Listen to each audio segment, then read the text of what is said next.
Hello there. So in this video, we're going to do another code along practice. So open up your VS Code code editor and follow along. Okay, it's always better to do than to watch. So in this one, we're going to show how to create variables, change variables, do various things with variables here. So a variable is simply a named piece of data that you can use anywhere in the program once you assign a value to it. So to start off, we can create a new variable. Let's call it age, okay? And we'll assign it a value of, let's say, 20. And creating and assigning a value to a variable is as easy as that. You give it a name, you give it any name you want, and then you use the assignment operator, which looks like an equals sign, but it's not exactly equals. It takes what's on the right of the assignment operator and assigns it into what's on the left of the assignment operator.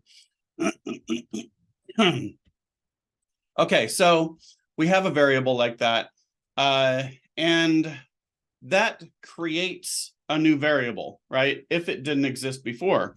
However, if I want to change that value, I can simply do that. Okay, so now at this point, and I can put little print statements here. Okay, and I can print out the value of that variable. And I can print it before and after. And if I run this code, then you'll see it prints a 20 and then it prints a 21.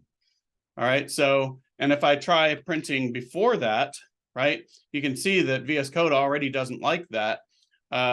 Oops, it's giving me a little yellow squiggly underline there. And if I mouse over it, it says age is not defined because we have not, before line 20, we haven't defined the word age. The Python interpreter doesn't know what the word age means. It's not a variable. It's not anything in Python code. If I try to run this, it's going to give me it's going to crash and say name age is not defined. All right. So we can't use age before it's defined. Python programs go step by step like that. And after I define age and assign it a value, now I can't just do this either. It says age is not defined. It doesn't know. It's like I'm trying to use it. It's like I'm trying to print it there. It doesn't know what an age is, right? So if you're coming from another language, let's just put this back in. If you're coming from another programming language, if you've done any programming before, a lot of other languages have to declare the type of the variable. Okay, so here we're taking a number 20, it's an integer, right? A whole number, and we're assigning a whole number into age. Now, if I mouse over age here, well, it says that it's a literal value 20. If I look at it here, still literal value of 21. What about here? Yeah, still a literal value of 21. So, but it takes a number like that and assigns it into age. So now age refers to an integer. However, with Python, there is no type declaration. Okay, it's a dynamically typed language, meaning at any point in time, I could say assign a string to it and say it's 20, right? And that now, if I run this, notice that it first prints 20 and then it prints 21 like that, right? I can even, it doesn't have to be something like that. I could just assign hello to age. Doesn't really make sense with the variable name, but it works. You can change that variable type or that value type back and forth. Okay, so there is no specific type associated with a variable. It holds whatever it's holding, which can change at any time. Okay, now, so creating a new variable and changing the value of a variable is the same exact syntax, right? You're just going to assign a value to a variable name. And so, I mean, this is like you're assigning a brand new value to this variable. It's almost like it's creating that variable again. Okay, so We're also going to talk about input statements in this video.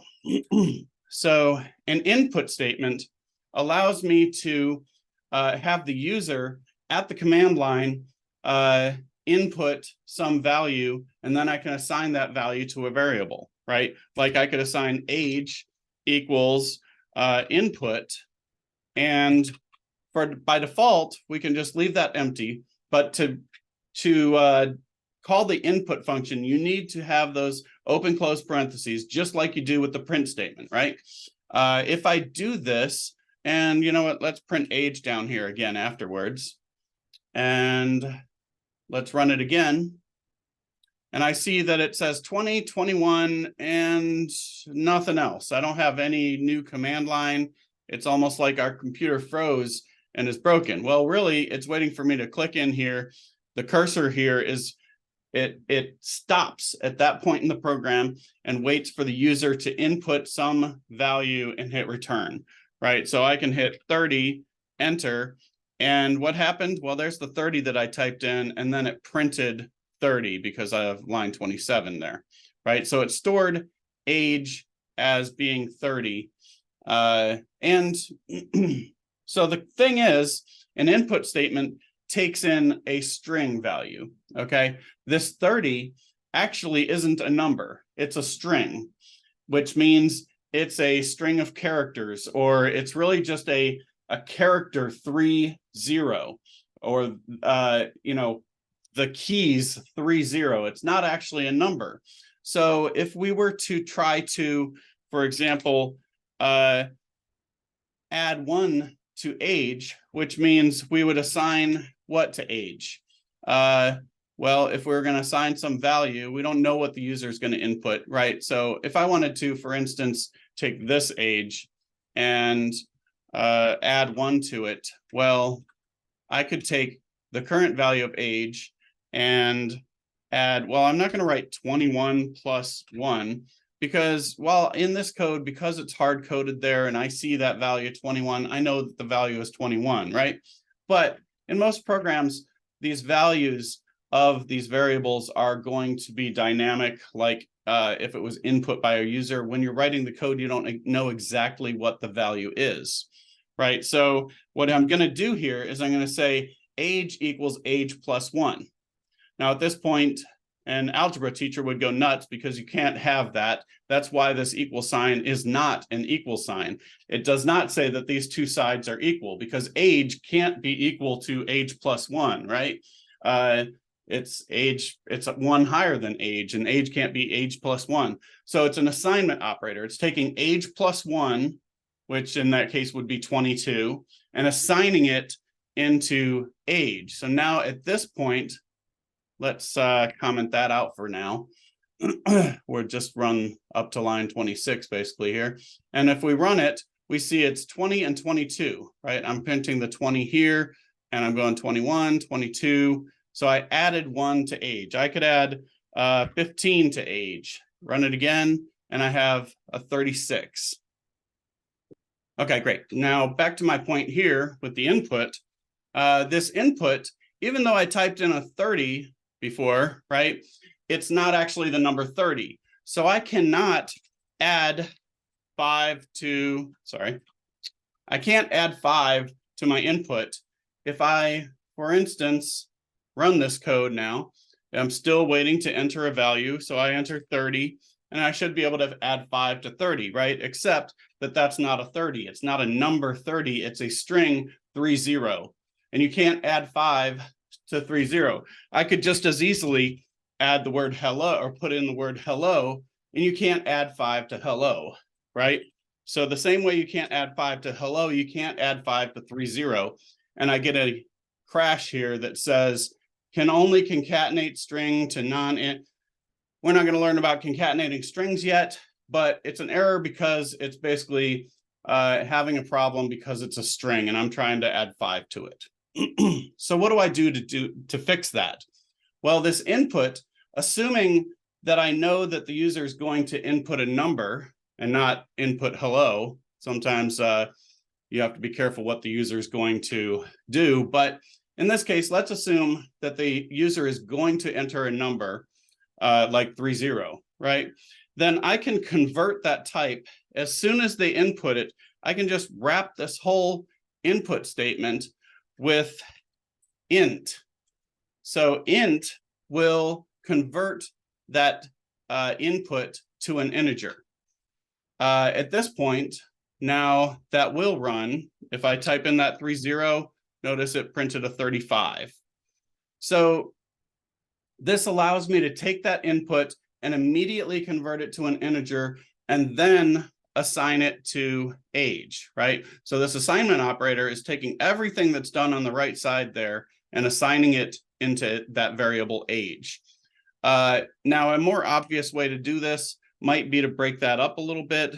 We could say something like, well, let's just age equals input like that, and then age equals int age, and we did the same thing there, okay, in 2 different steps. We inputted some value, 30, stored it into age. It doesn't have to be the same variable name because maybe that doesn't make exact, we could call it input age at that point, and then we'd have to convert input age to the age thing. You can break this up into multiple steps and that kind of thing, and eventually it might get a little bit more overly complex. But really, when you're going to convert a value like that, you probably want to do it at the point that it's inputted, right? Like right then and there. We're never really storing a string with age. That's going to be an integer variable, okay? And well, we'll get into other types later, but so at that point, age will always hold an integer, unless, like I said, if the user does something dumb like types in hello, then it's going to crash because you can't convert hello into an integer, right? Hello can't be converted. So this will convert it to an integer as long as it's convertible to an integer, right? If you can convert it to an integer. That means what happens if we type in 30.0? That doesn't work. We can't convert that into an integer. For that, when it has a decimal point, it's actually called a float like that, which is a data type that has a decimal point, a decimal value. Okay. Let's see what else we got to do. Okay, another thing that we want to do here is when I run this program, first of all, let's get rid of this stuff. We'll just start with this, okay? If I run this program, I'm gonna hit that little trash can. If you don't hit the trash can, if you hit the X instead, notice that when you run it again, oops, oh, okay. Well, sometimes you will end up with multiple terminal windows over here, but and you can just clear them out with the little trash can so that it doesn't pile up and that kind of thing. Okay, so when I run this program, it doesn't give me any kind of indication as to what the program wants. I run it, and when I run this program, it just sits there. It looks like it's broken or it didn't do anything, except now my cursor prompt is gone. I have this cursor right here, so maybe I'd try writing Python and running it again or something. That's not going to work, right? So it's good to give the user some kind of indication as to what you want, right? In that input statement, again, let's start with something simpler before we start converting to integers. Let's have them put in their name. Input, okay, we're going to store the name, but we're going to give the user some kind of prompt. And inside those parentheses, we can just put a little string there with quotation marks and say, enter your name. And I'll put a little colon and a space to make it look nice. And now it says enter your name. If I click here, there's a cursor there. It says enter your name. I know what to do. And I can put in my name And well, now again, I have another input that doesn't tell me what to do. If I put in my age, it'll add 5 to it, and that's the end of the program. Okay, so let's clean up, because this is a bad user experience right here, right? This 30 and the 35, I don't know what's going on, right? So we'll put in here, we'll put in a little enter your age. And then with the print statement, maybe I'll do something like print a string and then the age. Your age plus 5 is that. So now what do we got? Enter your name. My name's Justin, and your age is not really 30, but there we go. 30, your age plus, I had a typo there, but so now it's a lot cleaner. Okay, so we can print multiple outputs like this, print a string plus age. I could even say something like name, comma, we'll do that. It's not going to be that clean, but Justin 30 or 20. Now it says Justin, your age plus 5 is 25, right? So I'm printing the name and the literal string there. A literal means it's hard coded in there. It's never going to change. And the variable is a value that does, change as needed. Okay. So let's try something else here. I'm going to call my variable num1, and I'm going to say input enter a number. Okay, but since I know I want them to add a number, you know what? I'll go ahead and let them enter a float. Okay, just in case they want to enter a decimal point number.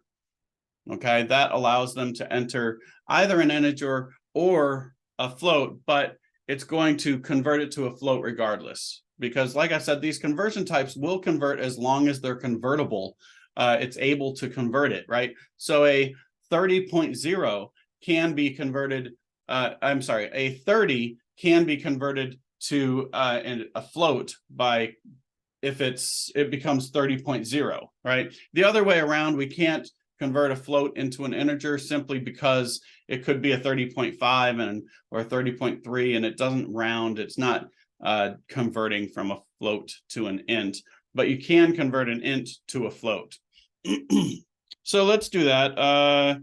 And this, I'm gonna copy this down and let's say another number. Okay, so now I have two floats and I'm gonna say sum equals num1 plus num2, and now I'll print the sums together, right? Print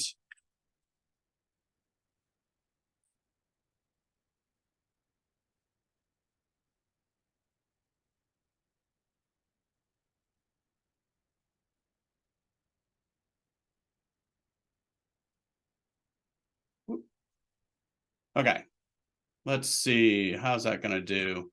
I think that's good. Let's run it.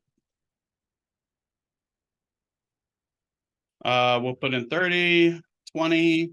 The sum of the numbers is 50.0. Okay, great.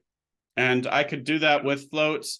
I could say 3.4, 2.6, and it'll add them together, which is 6.0. Okay. Okay, I think that's about all I wanted to do in this video. So hopefully that clears up how to create variables, assign values to variables, change the value of the variables, input values from the user from the command line and store them into a variable, convert that input into the type that you need in order to do math on it, and then print those variables out to the screen. Okay. All right. See you in the next video.